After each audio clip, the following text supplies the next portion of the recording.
जी अस्सलाम वालेकुम, सुमैया रिजवान मैं आपको खुशामदीद कहती हूँ आज इस सेगमेंट के साथ। और मैं आपके साथ रोज़ाना ही मौजूद होंगी, कोई ना कोई इशू, कोई ना कोई मौजू लेकर, और आपसे गुफ्तगू होगी इस सेगमेंट में। अगर आज मैं बात करूं नाजरीन, तो आज हम जो सूरत हाल देख रहे हैं, ना IMF से मुज़ाकरात हो सके हैं, मुज़ाकरात को हुए 40 रोज़ हो गए, लेकिन अभी तक जो मालियाती इदारे की ईमा है, जो उसकी ख्वाहिशात हैं, उस पर पाकिस्तानियों को महंगाई के इस तूफान में बेयारो मददगार छोड़ दिया गया है। आवाम लुकमे लुकमे को तरस गए हैं, लेकिन सख्त शराइत पर अमल दरामद के बावजूद हुकूमत कर्जा प्रोग्राम में ताहाल फूटी कौड़ी नहीं ले सकी है, और आवाम जो है महंगाई की चक्कियां पिस रहे हैं। एक रिपोर्ट देखिए, फिर इस पर बात करते हैं।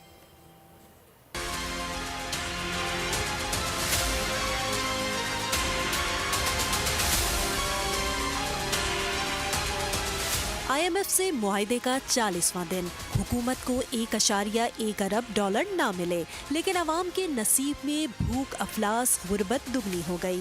हुकूमत ने जी हुजूरी में पेट्रोल, बिजली, गैस समेत आटा, तेल, दाल, चावल, सब्जी, गोश्त सब के दाम डबल कर दिए। 40 दिन में आटा 90 रुपए किलो महंगा हो गया, तेल देखो तो उसको 65 रुपए की धार लगा दी, चीनी 13.5 रुपए फी किलो इजाफा करके कड़वी कर दी, दाल गलाना भी मुश्किल हुआ, 25 से 65 रुपए फी किलो तक महंगी, 23 रुपए फी लीटर पेट्रोल ने आवाम को रुला दिया, तो बिजली के फी यूनिट पे तकरीबन 12 रुपए तक झटका लगा दिया। फी लीटर पेट्रोल 23 रुपए महंगा किया, बिजली का फी यूनिट भी 12 रुपए से ज्यादा महंगा कर दिया। 40 रोज में डॉलर के मुकाबले पाकिस्तानी करेंसी 21 रुपए बेकदर हुई। तो ये सूरत हाल है, आवाम बेयारो मददगार हैं, कहीं पर भी सूरत हाल काबू में हुकूमत से नहीं आ रही है। क्या वजूहात हैं और क्या होगा आगे, इस पर बात करेंगे। माहिर मौशियात खुर्रम शहजाद साहब मुझे ज्वाइन कर रहे हैं। खुर्रम साहब बहुत शुक्रिया। हम मुज़ाकरात कर चुके हैं 40 रोज़ हो चुके हैं, प्रोग्राम अभी तक नहीं हुआ, ज़ाहिर माली मदद नहीं आ रही है कि किस तरीके से हम निकलेंगे इस महंगाई के इस जो तूफान में हम घिर गए। जी देखें, पहली बात तो ये है कि महंगाई ऑलरेडी जो है वो 30% क्रॉस कर चुकी है, और आपने देखा है कि फूड इन्फ्लेशन जो है खास तौर पे वो अपनी 40s में चल रही है, और जो जिसे कहते हैं सेंसिटिव प्राइस इंडेक्स, जिसमें सारी फूड की कीमतें होती हैं, और लोअर जो कैटेगरी होती है, जो लोअर इनकम क्लास होती है, उसको बहुत ज़्यादा हिट करती है। वो तो एक्चुअली ऑल टाइम हाई पे चली गई है, 42% पे चली गई है, और हर वीक बढ़ रही है। तो अब देखें, इसमें IMF का प्रोग्राम हो भी जाता है तो इनिशियली इन्फ्लेशन में कमी मुतवक्किल नहीं है।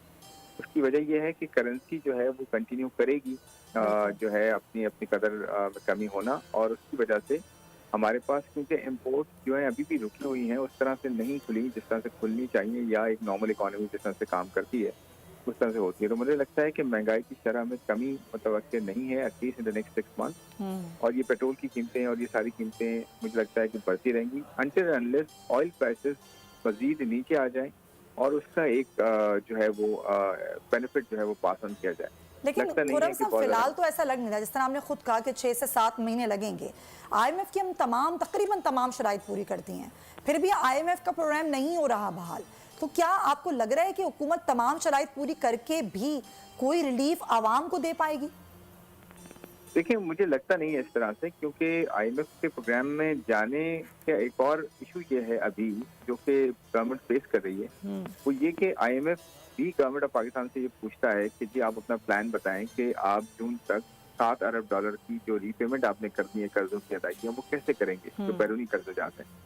और फिर उसके साथ साथ आपने इकोनॉमी को भी खोलना है, वो कैसे खोलेंगे, वो शायद प्लान अभी क्लियर नहीं है कि कैसे किया जाएगा। फिर तीसरी चीज ये है कि जो सऊदी अरेबिया, कतर और UAE से पैसे आने थे, या उनकी जो कमिटमेंट है, वो अब IMF शायद ये कह रहा है कि आप लिख के उनसे पूछें और एक फर्म कमिटमेंट दें, जो कि शायद वो अभी नहीं देना चाहेंगे, क्योंकि हर कोई उस चीज में हाथ नहीं डालता है जहाँ पे मुश्किल नॉर्मल चीजें होना शुरू होती हैं, फिर हर कोई उसके पास आना शुरू होता है और चीजें जो है वो नॉर्मलाइज होना शुरू होती है। तो मुझे लगता है कि IMF के सारे डिसीजन लेने के बाद भी इस तरह की सिचुएशन रहेगी, और हम स्टेट ऑफ जो कहते हैं ना स्लो डाउन, वो भी चलेगा। उसकी वजह से अनएम्प्लॉयमेंट भी होगी, गुर्बत भी बढ़ेगी। तो मुझे डर ये है कि हालात जो है लॉ एंड ऑर्डर की सिचुएशन खराब ना हो, जिस पे मुझे लगता है कि बहुत ज़्यादा काम करने की जरूरत है। अगर ये अनएम्प्लॉयमेंट बढ़ गई और पॉवर्टी बढ़ गई, जो कि लगता है कि 18 मिलियन लोग एज पर सर्टन जो है एस्टिमेट्स 18 मिलियन लोग जो कि बनते हैं तकरीबन कोई 1.25 करोड़ लोग, ये मजीद जो है गुर्बत में जा सकते हैं, और 1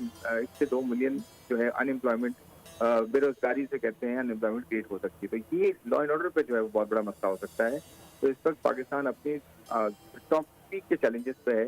यहाँ से हमें अगर हम सर्वाइव करके तो फिर थोड़ी बहुत बेहतरी आना शुरू होगी, अदरवाइज बहुत टफ हो जाएगा इकोनॉमी के लिए और पॉलिसी मेकर्स के लिए। ये तो बड़ी खतरनाक सूरत हाल है। तो अभी अगर 6-7 महीने और उसके बाद आगे आने वाली कोई भी हुकूमत जो आती है उसके लिए कितना बड़ा चैलेंज होगा और उनको कैसी पॉलिसीज बनानी होंगी कि वो इस दलदल से निकाल सके आवाम को? देखिए, बहुत फंडामेंटल जो है वो चेंज करने होंगे, बहुत ज्यादा फंडामेंटल कॉल्स लेनी होंगी, जिसमें बहुत बड़े स्ट्रक्चरल इश्यूज हैं, जिसमें फिस्कल सबसे बड़ा प्रॉब्लम है, जिसमें टैक्सेस का सही कलेक्ट ना करना और सही जगह इस्तेमाल ना करना और बेतहाशा एक्सपेंडिचर्स करना। कोई भी गवर्नमेंट होगी उसको ये करना होगा कि अपने एक्सपेंडिचर्स को 30-40% कम करना होगा, और अगर ये नहीं करेंगे तो कहीं से कोई सूरत नहीं होगी सिवाय इसके कि हम कर्जे लेते रहें, और कर्जे लेना ही आज हमारे पास सबसे बड़ा जो है वो हर्डल बना है अपनी इकोनॉमी को आगे लेके जाने के लिए, जो हम पे नहीं कर पा रहे हैं, खासकर डॉलर कर्जे जो हमने लिए। तो हमें सबसे पहले अपने कर्जों को कंट्रोल करने के लिए अपने एक्सपेंडिचर को कम करना हो। आवाम पे हमेशा हम डाल देते हैं सारे अखराजात, सारी एनर्जी की प्राइसेस, सारी डिवैल्यूएशन, लेकिन अब जो भी गवर्नमेंट आएगी उसको अपने खर्चे अगर उसने कम नहीं किए तो आप ये समझ लें कि कोई भी हुकूमत हो वो इस इकोनॉमी को ठीक नहीं कर सकेगी और इकोनॉमी की सिचुएशन खराब होती रहेगी और इवेंचुअली हम डिफॉल्ट की तरफ जा सकते हैं, जो कि बहुत वर्स्ट सिचुएशन होगी पाकिस्तान की। वाकई वर्स्ट कंडीशन की तरफ बढ़ भी रहे हैं हम लोग खुर्रम साहब, लेकिन अब हुकूमत का काम है ना, आपने जिस तरह कहा कि अपने अखराजात कम करें, जो कि हुकूमत नहीं कर रही। हमने देखा आर्मी मंडी में तेल की कीमतें कम हुई, हुकूमत ने यहाँ तेल की कीमतें बढ़ा दी और मजीद बढ़ाने की बात भी हो रही है। IMF ये तो नहीं कहता कि आप सारा बोझ अवाम पर डाल दें, अवाम पर बोझ डाल के आप सब कुछ पूरा करें, कि IMF की ऐसी कोई शर्त होती है? नहीं, देखिए, आपने बड़ा अच्छा पॉइंट जो है ना हाईलाइट किया है। मैं आपको एक छोटी सी एग्जांपल देता हूँ। अभी इस गवर्नमेंट ने क्या किया है, जो पिछली गवर्नमेंट भी करती है, इस गवर्नमेंट ने भी किया, हम सब्सिडाइज कर देते हैं ना बहुत सारी चीजें। हम पेट्रोल सब्सिडाइज कर देते हैं, और अभी इस गवर्नमेंट ने एक इस तरह की सोच की कि जी हम पेट्रोल पे मोटरसाइकिलिस्ट को या जो छोटी गाड़ियों वाले हैं उनको हम जो है पेट्रोल सस्ता दे देते हैं और बड़ी गाड़ियों वाले से ले लेते हैं। हाँ। देखिए, प्रॉब्लम यही कि हम सोचते ही ठीक नहीं है और हमारी पॉलिसी जो है वो पॉलिटिकली मोटिवेटेड होती है, इकोनॉमिकली जो है वो ज्यादा बेनिफिशियल नहीं होती। अगर आप ये सोचें कि हमने सब्सिडी एक अकाउंट में डालनी है और उसको हम ये मौका दें, टारगेटेड सब्सिडी की बात कर रहा हूँ, हम यूजर को ये मौका दें कि वो अपने फूड पे खर्च करे, मेडिसिन पे खर्च करे या पेट्रोल पे खर्च करे, ज्यादा दिन ये कि हम कहें कि जी पेट्रोल पे ही सब्सिडी दें, आप पेट्रोल को कम करके और पेट्रोल को उसकी कंजम्पशन बढ़ा दें, और वो तो इम्पोर्ट होता है सारा। तो हम तो सोच ही सही नहीं कर रहे ना, हमारे इम्पोर्ट भी कम नहीं होगा, हमारा डॉलर की रिक्वायरमेंट भी कम नहीं होगी, तो अपनी जगह बेहतर ये होता है कि टारगेटेड सब्सिडी हम अकाउंट में डालें और उसको मौका दें कि जी आपको हमने पैसे दे दिए, अब आप जहाँ मर्जी डायरेक्ट सब्सिडी हो। तो इससे हमारी जब सोच चेंज नहीं होगी ना और बेहतर थॉट थ्रू हम विजन के साथ ही चलेंगे, इकोनॉमी अपने पोटेंशियल पे नहीं आएगी और हम कभी भी इस मैच से नहीं निकलेंगे।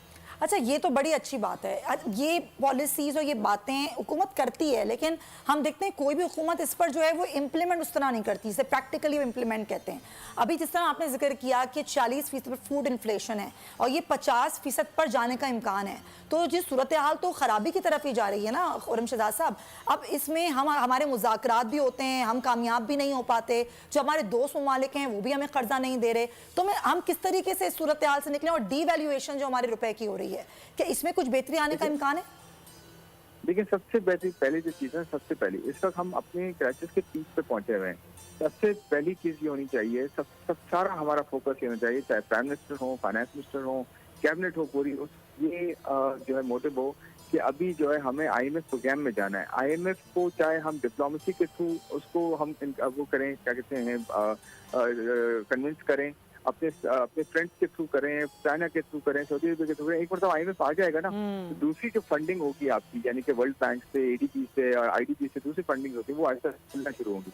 तो वो खुलना शुरू होंगी आहिस्ता आहिस्ता, जो दूसरे कंट्रीज आपकी तरफ आना शुरू होंगे कि जी IMF के प्रोग्राम में ठीक है, अब इनके साथ डील करना शुरू कर दें बेहतर। तो ये फिर आपको, और साथ साथ ऑयल प्राइसेस आहिस्ता आहिस्ता नीचे आ रही हैं। हाँ। ये दोनों चीजें ना आपको अगले 6 महीने में हो गई, तो फिर आप देखेंगे आपकी इकोनॉमी के अंदर ये रूम निकलेगा जिसमें आप अपनी महंगाई को कम कर सकते हैं, टैक्सेस को बेहतर कर सकते हैं, ग्रोथ ला सकते हैं और बेरोजगारी की शरह को कम कर सकते हैं। ये हो सकता है, लेकिन एक स्ट्रैटेजी तो हो, तो हो। वो नहीं होगा, बस ऑनगोइंग बेसिस पे चलाएंगे तो कभी भी चीज बेहतर, तो कभी भी चीजें बेहतर नहीं होंगी। स्ट्रैटेजी एक बहुत ही वाज़ेह तौर पर हुकूमत की होनी चाहिए, सिर्फ बातें नहीं होनी चाहिए। बड़ी अच्छी आपने पॉइंट रेज किया, thank you so much for your time. Shahzad साहब हमारे साथ मौजूद थे। फिलहाल मुझे आप दीजिए इजाजत, और बोल जायका में आपको शेफ हमें ज्वाइन करेंगे, शेफ जुबैर, आपको उनके पास लिए चलते हैं। Over to you. बोल के जायके।